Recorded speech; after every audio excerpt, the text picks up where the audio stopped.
দীর্ঘদিন ধরে নতুন করে জাতীয় সড়কের কাজ চলতে থাকায় বিভিন্ন জায়গাতে প্রায় সময় পরিস্থিতি প্রতিকূল হয়ে ওঠে। একই রকম ভাবে আসাম আগরতলা জাতীয় সড়কের চম্পকনগর এলাকাতে বৃষ্টির কারণে দীর্ঘক্ষণ জল জমে থাকে।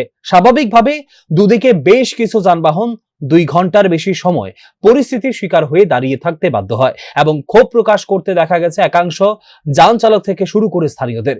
বিশেষ করে স্থানীয়দের বক্তব্য হচ্ছে, রাস্তা তৈরির কাজ প্রচন্ড ধীর গতিতে চলছে, যার ফলে অসুবিধা হচ্ছে।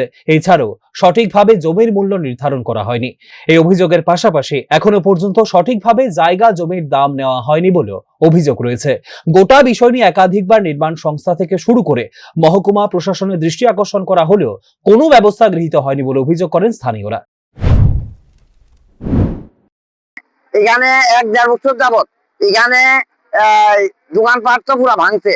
এরপরে দিয়া মনে করেন তারা